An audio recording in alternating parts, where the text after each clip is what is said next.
and we look out the window, and there's two North Korean soldiers who had walked down to the middle building, and it was such an uncommon thing that even this soldier saw it and was just like, the world is too small. Hey, welcome to the Global Travel Channel podcast show. I'm your host, Mark Philpott, and on today's show, I have another exciting guest to speak to. If you're a regular listener to the show, welcome back. It's great to have you here. And if this is your first time listening to the Global Travel Channel podcast show, welcome. It's great to have you on board. I would love to find out how you found the show, so if you'd like to drop me a direct message and let me know how you came across the Global Travel Channel podcast show, I'd be really excited to find out. Now, if you're looking for previous episodes of the show, it's simple. You just go to our website at www.globaltravelchannel.com. That's easy to remember. And there you'll find all of our previous episodes. If you want to download them, you can go to places like Apple iTunes under the podcast section. You can check them out on Spotify, Stitcher, iHeartRadio, Google Play, and even on our Patreon page. Yes, we have a Patreon page under Global Travel Channel Podcast Show. Once you're there, you can choose all of the shows that you want and download them and listen to them in your own free time. Today's show is going to be another great one. I've got a guest who was 4 years ago working in the corporate world. He decided to give that all up and to go traveling. He's been traveling ever since. And today we're going to find out how that whole journey has unfolded. For Mr. Steve Busch. Steve, welcome to the Global Travel Channel podcast show. thank you. Whereabouts in the world are you talking to us from today, Steve? Today I am in Manila, Philippines. Manila, Philippines. Must be pretty warm over there at this time of the year, is it? Yeah, it's quite warm right now and very humid. And we all know that the Philippines is obviously not your original hometown, so whereabouts are you originally from? I'm originally from California in the United States. Yeah, which part of California? I grew up in Northern California and then spent a better half of my adult life in Los Angeles. Okay. So when you say Northern Cal, are we talking around the Bay Area or somewhere like that? Yeah, around the Bay Area. Wine country. Beautiful. Yeah, right. We have, must be something about my show recently. We've got all these people from North California coming on the show, and they're all travelers. So they're all getting away from there. I don't know why. It's such a beautiful part of the world. It's very beautiful. It's also very expensive, so it makes it a little difficult. So do you think that's a reason why a lot of young people are leaving, getting out of town? I'd say that's probably a good contributor to why people would be leaving Northern California and California in general. Actually, I won't discriminate against just young people there. I actually met a couple the other day that are sailing around the world, and they're in their late 60s, and they're from the Bay Area as well, and they just said, hey, it's too expensive over there now. Yeah, it really is. From the time I was young to now, it's almost night and day how different it is. Yeah, right. Now, tell me, have you been on a podcast show before? No, this will be my first one. First time. Well, listen, I'm going to go easy on you, okay? Because if it's your first time, I won't throw anything too difficult. So sit back, relax, and chill out, and I'll try and make it as easy for you as I possibly can, okay? Awesome. Sounds good. Now, what I like to do with my guests, I like to give you the opportunity to actually dedicate the show to someone special in your life. So who would you like to dedicate this show to today? Oh, wow. You really put me on the spot there. I'll have to come back to that one. You'll come back to it, okay. Well, I won't let you forget it because we've got to put someone's name in there before the end of the show. So you start working on that in the background, and most of my guests come up with something fairly diplomatic so they don't upset too many people when they dedicate the show. So just bear that one in mind as well. Sounds good.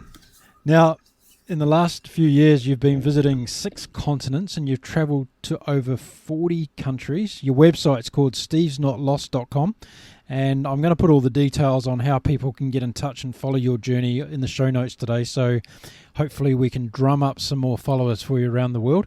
But before we get into that, let's get back to the beginning, because you are a man like myself who spent some time in the corporate world, and you decided to move away from all that. Tell us about that story. What were you doing, first of all, in the corporate world?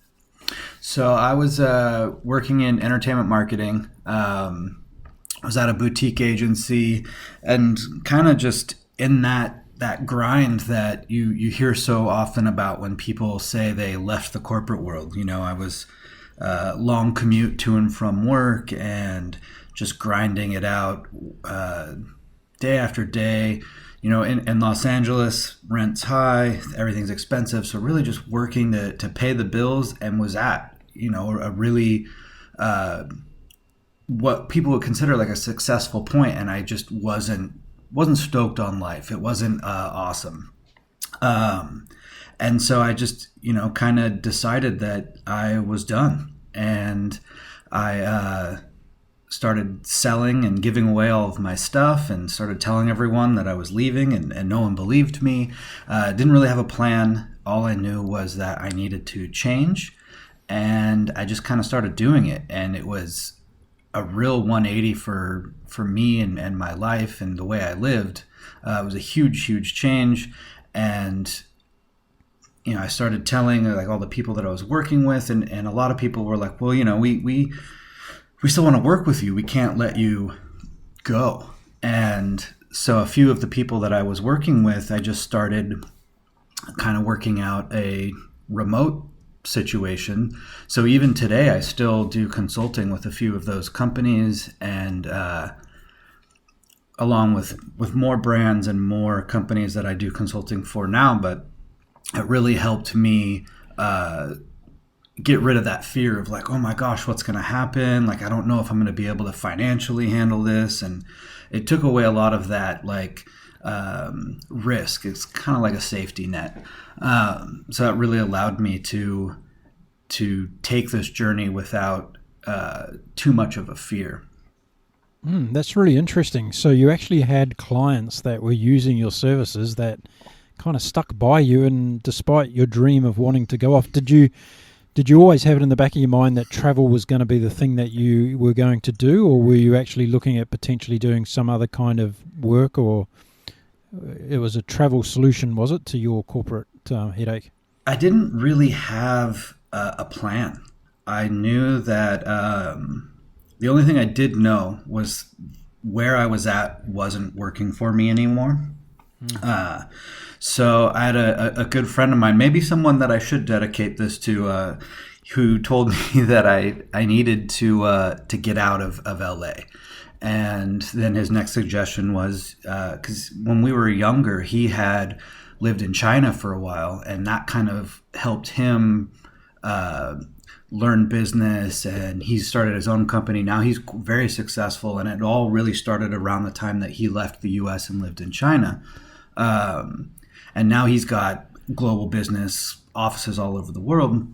So his suggestion was, get out of the US for a while, go somewhere else, and, just kind of see how that affects your life. And so I did. And still, just even the day that I left, didn't really have a plan of what I was going to do. So I left, came actually to the Philippines, was here for about a month. He came out and hung out for a bit. And then I went to Vietnam. I was in Vietnam for a few weeks, and then just decided this is where I'm going to stay for a while. And ended up living in Vietnam for about a year. And so kind of lived all over there, made some great friends, met a lot of people. The end of that year, kind of came home back to the U.S. for the holidays, and then just left again.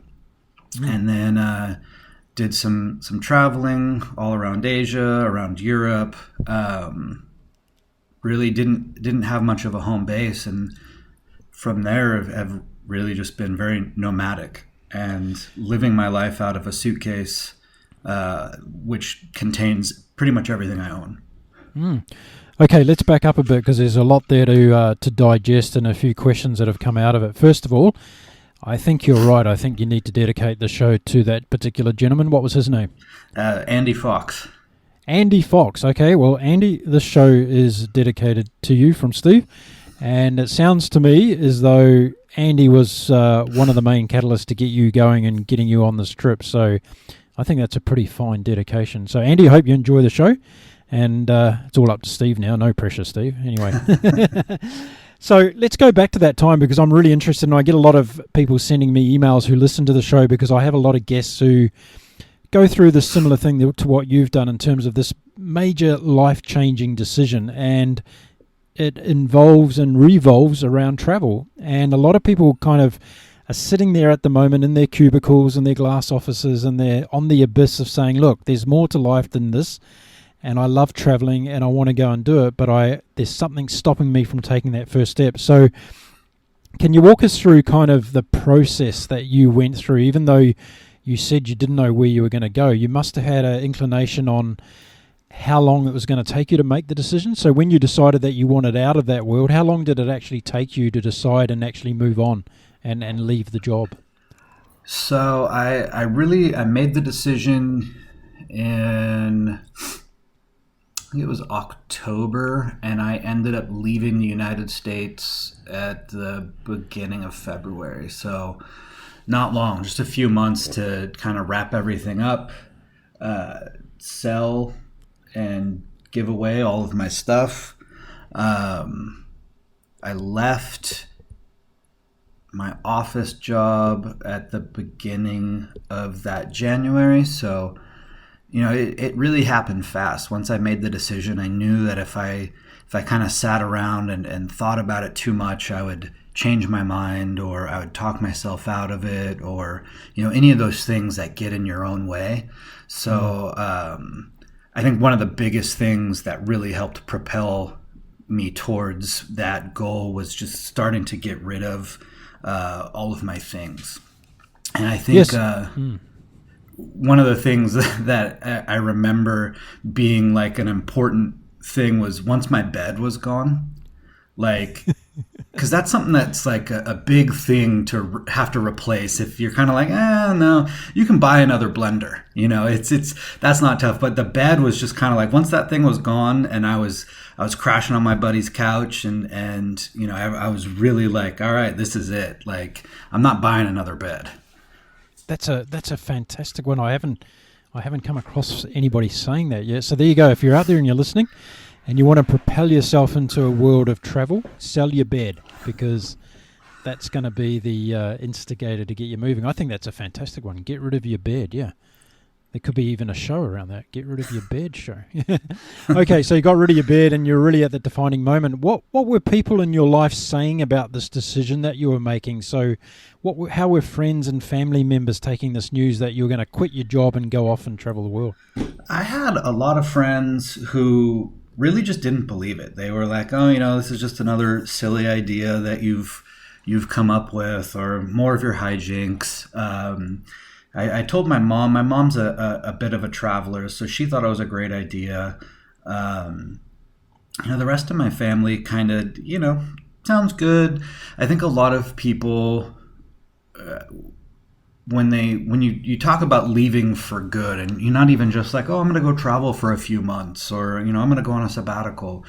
When it was really like, yeah, I'm going to leave, and I have no intentions of living here anymore, people just kind of like, they write it off. They don't really think much of it. And it's not until, and even today, I have people who are like, well, when are you going to come back? When are you moving back? When are you done with whatever this is? And it's been years now, and people still kind of refer to it as like whatever this is. So yeah, it was something that people don't really understand. I've never been married. I have no kids. Never ended up buying a house.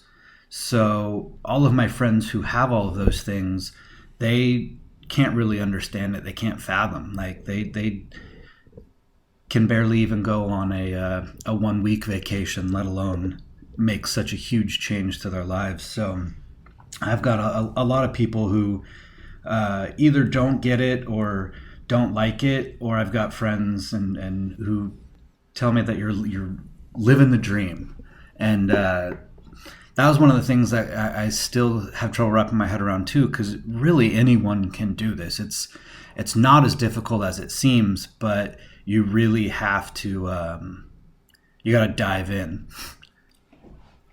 Are you somebody that gets influenced by those people that are the naysayers and the the negative ones? Were their comments kind of hitting at your heart sometimes, and you were double guessing yourself about this experience that you were about to go on? The old me probably would have been very affected by it, but it didn't really get in the way. I didn't think too much about it. I think that I was really just in a place in my life where I knew that staying in that kind of rut that I was in wasn't going to take me anywhere that I wanted to go. So all of the people who didn't really understand or weren't excited for me, it didn't really affect me at all. I kind of just kind of pushed through it all, and had a lot of friends who were very excited, and had a lot of people who were like, oh, I'll come meet you somewhere. So that helped more than the people who were negative hurt. Good. How old were you when you left? I was 34. Yeah, so definitely not young. So I guess in terms of you make a good point though before when you talked about a lot of your friends around, and the reason I asked your age was because that age group is typically settled down with a family and all the rest of it, and for somebody to be on the outside of that also, I guess in some way creates an additional pressure. Did you feel that as a kind of peer pressure thing? A peer pressure to stay. Yeah, to stay, like in terms of, I'm going against the grain here. I'm doing something, that the 99 percentile don't do. Yeah, I mean, I still get a bit of that pressure. Like, when are you going to find a wife, and when are you going to have kids, and I get it quite a bit from people back home, and often I'll meet people out in travels who are just, you're 38 years old. How is it that you aren't married and don't have kids yet? And it's one is that it's not for everybody, but also it's just kind of if it's meant to be and it's right, then I'm sure it'll happen. But I'm not sitting around feeling like there's something missing from my life because I haven't had this event happen. I've got nieces, and I've got lots of friends who have amazing kids that I get to kind of show up and be fun uncle. So that's good enough for me right now. Cool. So back to the time where you decided to leave Los Angeles, how did you put together a schedule in terms of where you were going to go first? What were your plans around that? I had no schedule. Like, when I say I had no plan, it really was. I bought a ticket on Philippine Airlines to Manila, and was lucky enough that they didn't ask me for an onward ticket when I got on the plane. Usually they'll say, "Where's your ticket out?" And at that time, they didn't ask for one, so I landed in Manila with no ticket out of Manila and no plan. So I didn't have anything, and that's kind of still to an extent how I travel now.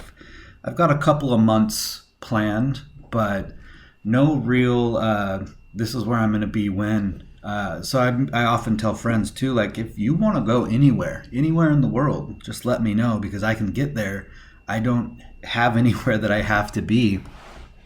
No one's taken me up on it yet, but actually I take that back. A few friends have, but for the most part, you'd think like, oh, you've got a travel buddy, you can go anywhere. To me, it sounds great. That's a motivation right there. Like, oh, I can go to a new place and meet up with someone who's been there, and someone who knows how to go to new places. But I after Manila right now, I've got a month in Vietnam to catch up with some friends. Then I'm going to be over in Europe for a little bit, doing a little bit of work, and also catching up with some friends. And then after that, really, I had no plan into the summertime. So sometimes it's a little bit scary not having a solid plan or or travel details worked out, but it makes it more fun, and it really makes it to where if someone's like, oh, hey, you want to go to India, I can just say, sure, let's go to India. So tell us about that whole concept of arriving in a new place like you did with the Philippines and not knowing where you were going to go next and not knowing how long you were going to stay there. How did you go about the budgeting side of this adventure in terms of, did you set yourself a budget and say, right, I'm going to try and live off X amount per month, or how did you go about it? So I never really set a budget. I never even really thought about it, to be honest. And one of the good things about that is when you're in Southeast Asia, it's not terribly expensive. You can, especially in Vietnam or Manila, you can live a pretty comfortable yet modest life for a significantly less than what it costs to live a very, very simple life in somewhere like California. So, yeah, I'd live fairly modestly. I don't buy a lot of stuff because I've got nowhere to put any stuff. So budgeting hasn't been too tough. And when I first left, not having a plan, I really didn't know how to travel. Before I left, I'd been to Mexico quite a few times. It was so close to Los Angeles, but that never even really felt like international travel. You pop over the border, you're in another country, but it still just kind of feels not too different from home. It's only a couple of hours away. I had been to Germany, and I had been to China visiting my friend. So aside from that, I didn't really have much travel under my belt. Didn't really know how to travel. I didn't know about any of it. The international travel, passports, visas, all that kind of stuff, I just kind of had to learn about, figure out, get used to as I went. And it's not really difficult. It's just different. And the more you do it, it just kind of becomes second nature, where now, I've had situations where I'm about to go to a country in a couple of days, and it's like, oh shoot, I forgot to even check if I need a visa. And so when I left the US just back in January after the holidays, I went to Australia, and Australia seems like it would be one of those countries where it's like, oh yeah, US passport, Australia, you can just pop right in. That's not correct. You need to have a visa. So I scrambled last minute, but it's you go onto one of those e-visa on arrival sites, and you get your visa, and you jump in. And I'm definitely lucky in having a U.S. passport. Makes it easy to get into most places. I don't really get too much hassle, so it's not too tough with knowing how to travel and dealing with immigration and all of that. It certainly, Southeast Asia did kind of serve as a crash course on how to travel, because nothing is easy. Transportation from the airport on day one is you're figuring it out. And also for me, when I travel, I've got this big check suitcase, so I can't just pop off a plane and hop on the back of a motorbike and get to wherever I'm going. I gotta plan a little bit when it comes to, it's not giant, but it's definitely big and heavy, so I've got to drag around a suitcase. It's a little bit more to think about than just a backpacker who grabs their bag and just keeps on walking. Would you say that this kind of informal approach to planning your trips and doing all the things that you've just mentioned kind of last minute, do you think that's added to the excitement of the whole adventure as well? Yeah, it definitely makes it a little bit more exciting. And it's also helped kind of shape like the person that I've become over the last few years, where, I used to be a stressed out kind of person. I was not like worried, but I just kind of paid attention to a lot of little things, and everything kind of had impact. Where now, you, especially with long-term travel and traveling in countries where they don't speak the language, and or you don't speak the language, you just kind of have to learn how to be like, well, I can't control this, so you just kind of have to not let that stuff bother you. Otherwise, everything will fall apart. I was in Kuala Lumpur, supposed to get on a flight to, I think I was going to Seoul, Korea. And I walked up to the gate. They told me the gate was closed. There was no more boarding. And I still would have had like 30 minutes. So I had to run back to the desk. And they were like, no, this plane is still boarding. Like, you need to hurry. So then I get all the way back down there. And they're like, no, it really is closed this time. So it was like all this back and forth. And, you're just kind of like, this kind of stuff doesn't happen in the U.S. And so I got a little bit frustrated, and then they were telling me there was no more flights that day, and then it was going to be $100 to get on a standby, and if I couldn't get a standby, I wouldn't get my money back. And I kind of just was like, you know what, I'm not going to go to Korea. And I booked a ticket to Bangkok and just flew to Thailand. And that's kind of one of the benefits of not really having anything set. I would have had to spend the night in an airport.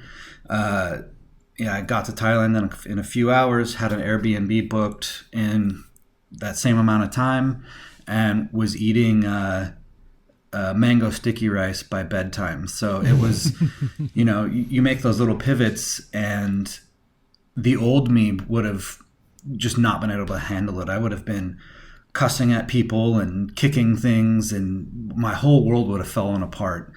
And, you just kind of, in this time of traveling and having just constant speed bumps, learning how to just let them go and moving on to the next adventure or whatever the next challenge is.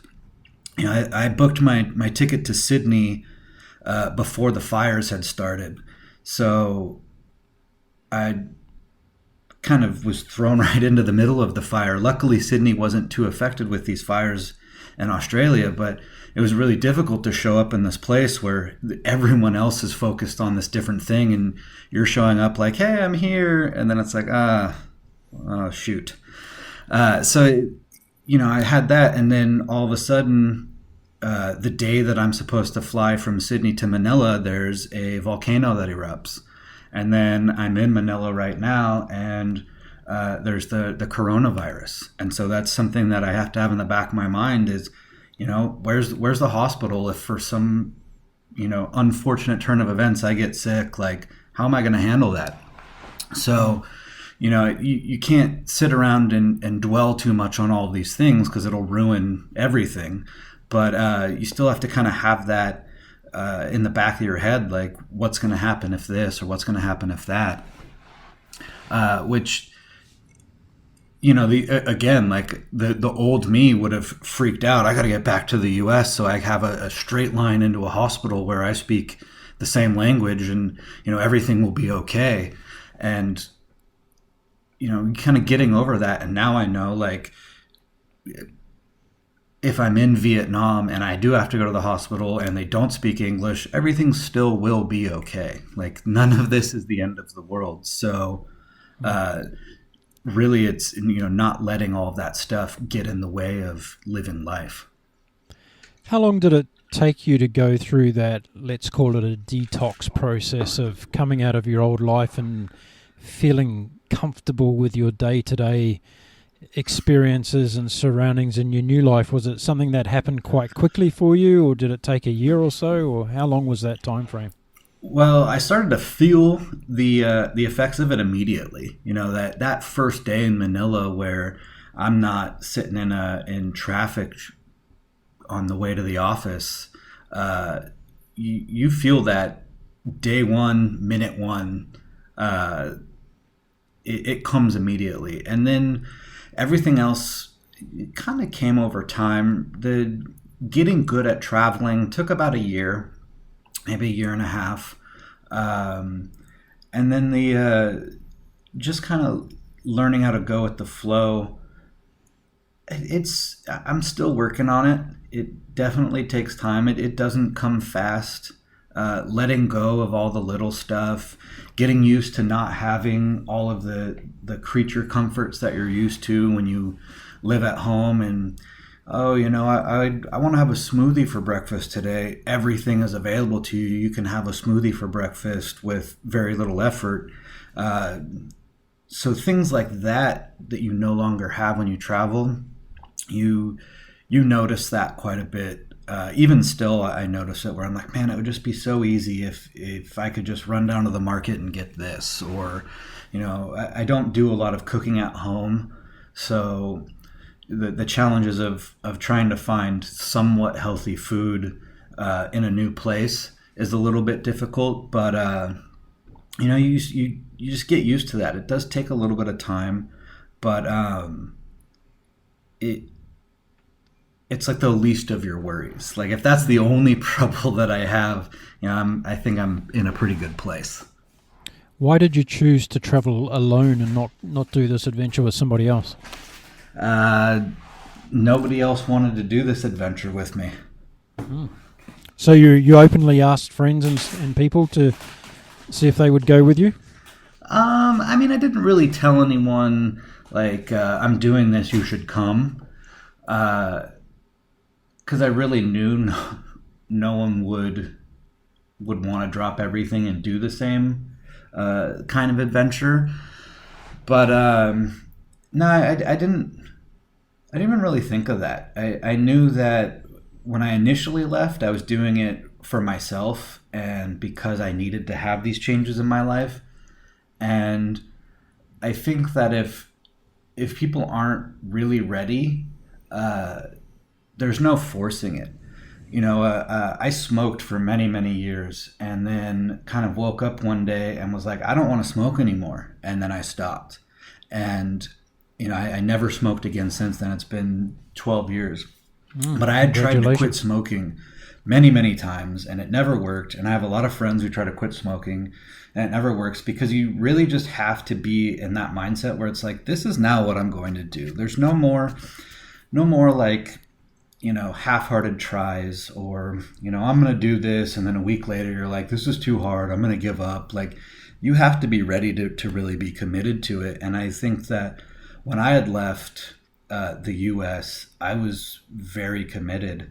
And, asking someone else to make that kind of commitment is tough. It's a big ask. It's a major life change. So, a lot of my friends and family at the time, and even still now, just they're not in that sort of place. What else have you learned about yourself since you've been doing this adventure? You talked about, how anxiety was a large part of who you were before, and you've been able to address that by this experience. But what are some of the other things that you've noticed about yourself that are perhaps different today than before you took off on this adventure? I've become a much, much more patient. I've really learned how to be I guess more compassionate is the word. I see a lot of people, expats or just world travelers or travelers in general, out in the world as I'm traveling, and you can always tell the difference between someone who's kind of doing this for themselves or people who are, traveling for work, or even people that are on holiday. There's just this sort of attitude of like, I'm on holiday, so everyone needs to treat me like I'm on holiday. And sometimes it's nasty to see. I saw a guy the other day in a nicer kind of Western friendly cafe here in Manila, and the people here are really sweet, especially in those Western friendly places. They know they're going to deal with a lot of people traveling, and the people who are just rude to staff or kind of expect people to pay attention to them or wait on them. So I think that I guess I can call it my old life, I probably would have had that kind of attitude when I would travel. Like, I'm important, I'm special. And really in all of this travel, learning that, like, no, you're not special. Your mom might have told you growing up that you were special or you were important, but the world is a really big place. And, if everyone truly was special, nothing would ever get done and everyone would just be a jerk. So really kind of learning how to be a world citizen rather than just being like Steve from California who thinks that, he deserves to have his food the exact way he wants it every single time or whatever it is. And then I think what came with that is I really learned how to be a happy person.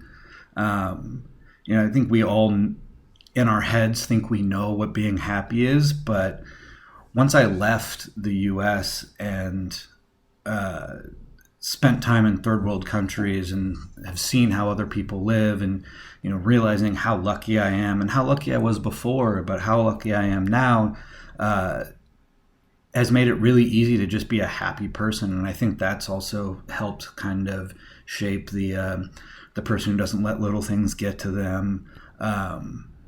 I've really just wiped stress out of my life, which then in turn, I feel that I'm a little bit healthier, and then that leads to happiness. So all these things sort of, they all come together into an overall, like, better quality of life. And I really attribute it all to just making that change and getting out of that rut that I was in, where I feel like I'm a completely new person and, I've learned so much about myself and learned how to be a better person and be a nicer person and all of those things. What have you learned the most about the world and its people since you started this adventure? I've learned that outside of the United States, people have a very skewed view of what it's like in the United States. Whether it's to the positive or the negative. Can you give us an example of that? What do you mean by that? There's people who I come across a lot of people whose their dream, is to even just visit the United States, where they don't really know why, or they think that everything is so great, or it's almost that like streets are paved with gold sort of thought. And obviously that's not true. And, if you even just watch the news, there's just as many problems going on there, if not more, than in all these other places. And then, I had a friend in Vietnam who told me that he could never live in the United States because in the United States you have to wake up at 6 a.m. to go to work, and then you don't get home until 9 o'clock at night, and you just have no life to yourself, and everything is just hard and expensive. So, on that flip side, you got to really kind of help them understand. It's like, that's not really what life is like in the United States either. There's a balance, and it's really not that different. The kind of life that my friends in Vietnam were living and still live now isn't that far off from the type of life my friends in the United States live. So, and I think also people in the United States really no idea what it's like in Vietnam or what their lives are like. So I think that's another thing that I've kind of learned is the world is a big place, and although everywhere is different and everyone is different, and sometimes those differences are really big, deep down, like, everyone really is the same. People's desires and things they like and all that are at the core all the same. So trying to, I never talk bad about the United States, but I also at the same time never sit around and say like, oh man, you got to get there, it's just the greatest. I really try to paint that real picture, because at the same time, these people are looking at me and they're like, why do you want to live in Vietnam? And it's like, well, it's an awesome place. It's exciting. It's new and it's different. And they kind of sit back and go like, this place sucks. Like, why would you want to be here? So it's seeing that there's that mentality wherever you go. There's some kid living in a small town in Iowa going, this place is terrible. There's some kid in some small town in Vietnam with that same exact mentality for the same exact reason. Have you got a greater respect for different cultures now as a result of spending this amount of time outside of the United States? Absolutely. Huge respect for, all the different cultures, the lifestyles, seeing people who live in one-room shacks who have a smile on their face and would still give you the shirt off their back definitely is amazing to see. And really just, I've seen so many cultures. I've seen, that day-to-day life. I've seen how business works in other places. And it all just kind of, I think, has helped contribute to the person that I am now, and I'm super appreciative of it all because it's helped me be a better person. What do you miss the most about your previous life? I think definitely the comforts, the things that were easy were really easy, and that doesn't exist as much. Waking up and knowing that your internet's going to work, or there's certain foods. It's a lot easier to find like easy, healthy food when you're in the United States. It gets a little bit more difficult. Here in Manila, it's not too tough. It's very Western friendly. Everyone speaks English, so it's really easy to get those things if you need them. But once you start to get to other places, getting a healthy, clean salad is just, it's a little tough. You're sometimes in places where they just think like, hamburgers are bad, but this deep fried whatever with rice, this is healthy. And it's like, no, that's not that much better than a hamburger. So things like that are tough, and I definitely miss. Aside from that, there's not really too much that I've found that I sit around wishing that I had, or definitely nothing that's been calling me back home. Like, oh man, this is not in your life anymore. You got to get back so that it can. Haven't really found that yet. What was the first thing you packed into your backpack when you left? I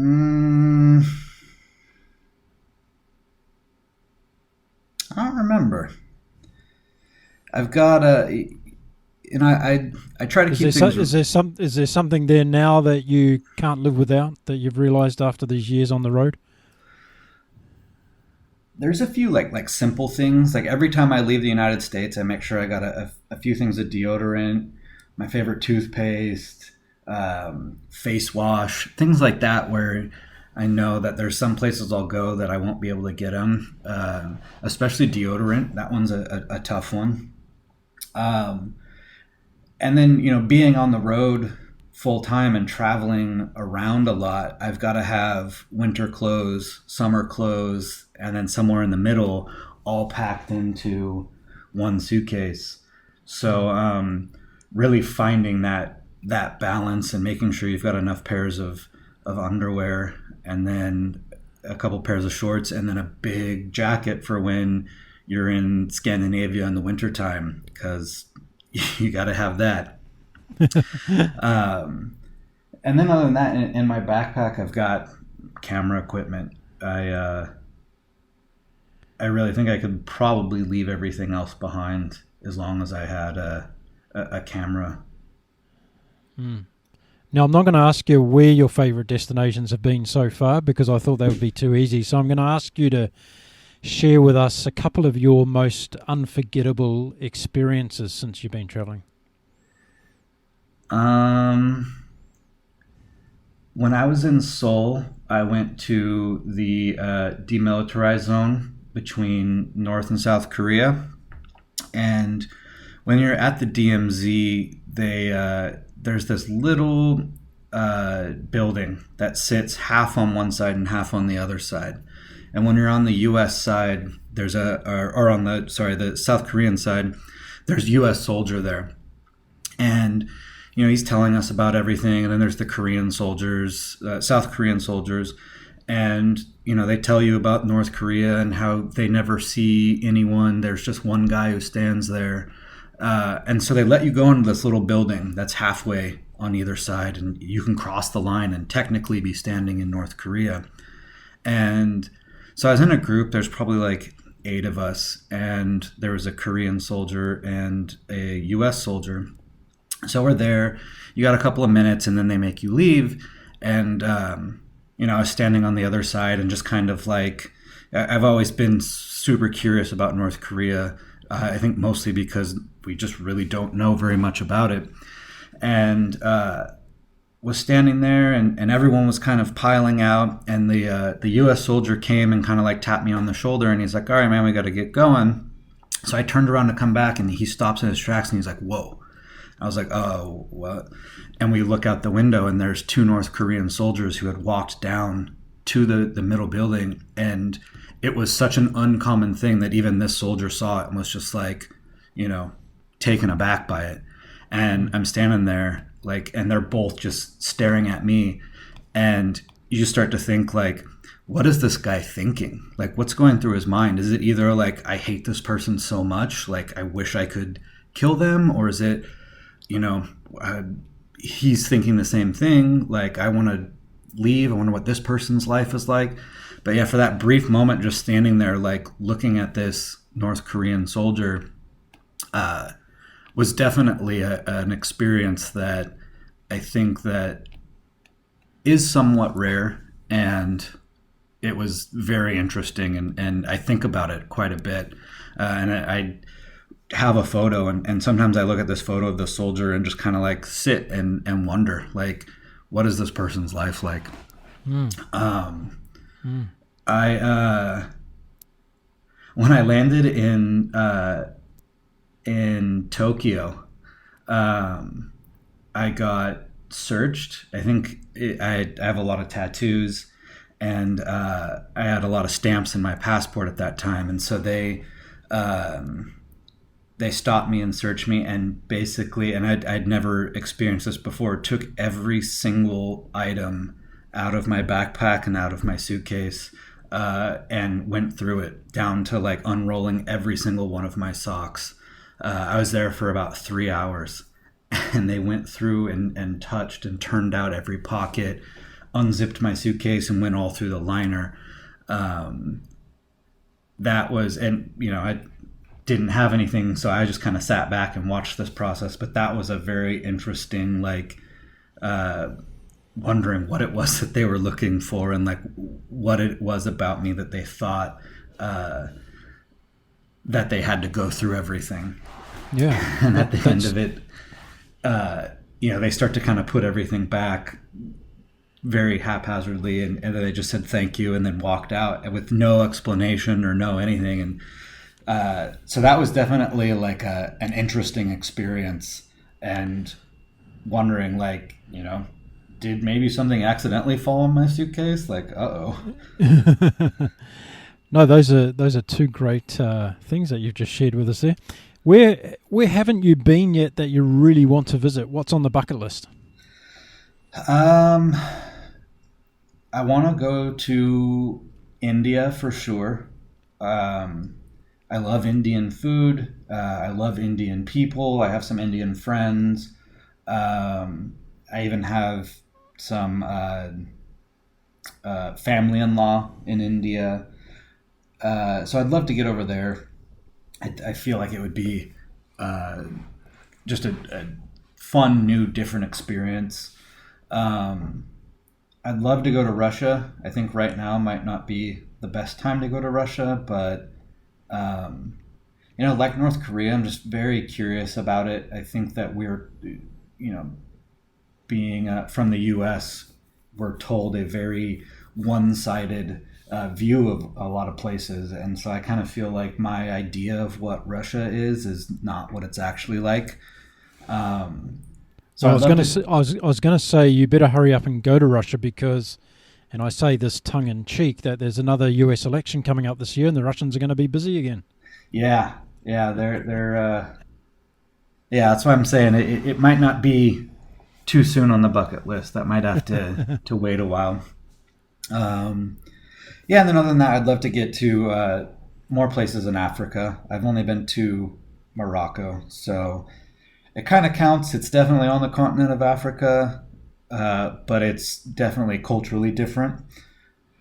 So I'd like to go and experience a little bit more of Africa for sure. Steve, what's the hardest thing about doing all this travel for you? What do you find the most difficult? Keeping in touch with families has been a little bit tough. Keeping those relationships going where, their lives continue on as well. So there's a little bit of out of sight, out of mind. You find that people living their day-to-day lives, when you're not there, the effort that they make to keep in touch is a little bit less.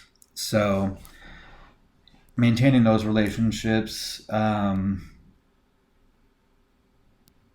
yeah, I mean that's pretty much it. Everything else, you learn how to roll with the punches and adapt. So it's not so much that it's difficult as that it's different, and then after a while, what is different kind of becomes normal. So. Okay, a couple of quick fire questions here. Just give me a quick answer. Sure. What's your favourite snack food when you're travelling? Hummus. Hummus. Ah, you're the second person that said that. Window or aisle seat on an aircraft? Window. Why the window? Because you can rest your head on the side and try and get a little bit of sleep. Yeah, very much. Now, what's your views on, you've been travelling the world for a number of years now, so you've probably been talking to a lot of other travellers and you've been able to see the travel industry, I guess, up close and personal in a lot of areas. What's your views on sustainable travel and this whole I guess, trend that we're starting to see around the world about people being more sustainable when they travel? I think it's great. I think that it's gonna make it so that people can continue to travel for years to come. I think it's really important. It's also wonderful to go to all these countries. I'm in Manila right now. There's no straws here. The plastic straw thing is definitely huge here, where, I think about these other Western countries that can't seem to get rid of plastic straws, but you're here in what is essentially a third world country, and they've gotten rid of them pretty much completely. But I think it's important. I try to do my best of being more conscious of it and more mindful. I have a reusable water bottle that I take with me everywhere. Things like that. It does get tough to completely get rid of all of your single use and all of that kind of stuff, but I definitely make the effort and try more and more to use less of it so I can contribute to the sustainable travel, because that's kind of where my life is now. So when you're on a particular continent, have you got to the stage yet when you're actually looking at not taking a flight somewhere and actually taking ground transportation as a way of reducing your carbon footprint? When I'm in Europe, I try to take the trains as much as possible, even if it's not as quick or convenient. In Asia, it's still a little bit scary, especially in Southeast Asia, to be on one of those buses. I've taken them, but it's tough. It really is. So when I'm over here, I try to at least be conscious of it and not take a flight over here and back just for a weekend, just because. And if there is a sort of safer route, but I took the bus from Ho Chi Minh City to Phnom Penh in Cambodia, and it was about 7 hours. And if anything I've ever done has been a white knuckle experience, it was that. Just the thing is rattling, the bus feels like it's about to fall apart, and you're on a 2-lane highway, and every half a kilometer we're dodging motorbikes and cows and whatever else, and there's a big ditch that's to either side of you, so it was very nerve-wracking. So things like that, I think it'll take quite a bit in order to skip a 30-minute plane ride, but when I can, I try to, definitely. Now, I wanted to talk before the end of the show today about your Airbnb experiences, because some people out there will be able to share in your anguish when it comes to booking an Airbnb, and you've been doing this now for a long time during your journey. How has your strategy and your approach changed since you've started traveling in regards to booking your Airbnb places? It's I definitely think a lot more about it than I used to. It used to be like, it's just a few days, it'll be fine. Where, now I know, like, even just a few days in a bad place, it can really throw a wrench in life. Just really paying attention more to reviews, taking time, looking at location, all those sorts of things that I used to just kind of like, oh, this place doesn't look terrible, let's go. This is the cheapest one, let's do it. And now kind of paying an extra $20 a night, which seems like, for a month could be pretty expensive. But then when you sit down and look at, well, how much is a taxi going to be into the center of the city, or is it near a train line or any of that kind of stuff? So I've definitely started to pay more attention and think more about the place that I'm staying in before I do it. Learning how to look at the photos, learning how to look for red flags and descriptions, things like that. So what is the game plan here with your travels? How long do you think this whole adventure of yours is going to last, and what do you think is going to be next on the life journey for you? I really don't see an end to travel. I especially don't see an end to the expat lifestyle. I really don't see myself moving back to the U.S. For the foreseeable future. I think that if there is a change, it might be settling down and staying for a longer time in a city. Last year I was in Lima, Peru for about 6 months. So, I kind of like that. You're able to meet more people and get more of an experience when you're in a place for a longer time. So, perhaps kind of the full-time travel might turn back into staying in a place for a bit longer. I've been doing some research on Portugal and long-term there. So, maybe it's staying somewhere in Europe for a while, or South America again. But yeah, other than that, I really don't see too much of a change or an end in sight for this adventure. Fantastic. Well, listen, Steve, we've come to the end of our time. We've rushed through an hour just like that. How have you enjoyed your first podcast experience? It's been awesome. I can't wait to do another one. Well, look, I would definitely like to invite you back on the show at some stage after you've done a little bit more travelling. You can share with my listeners a bit of an update on where you're at and how some of those predictions that you made about possibly going to India or Russia have come true or not, and share with us an update. Would you like to do that at some stage? Yeah, I'd love to. Fantastic. And how about you have your last shout out to your dedicated person today for the show, and wish him all the best as well.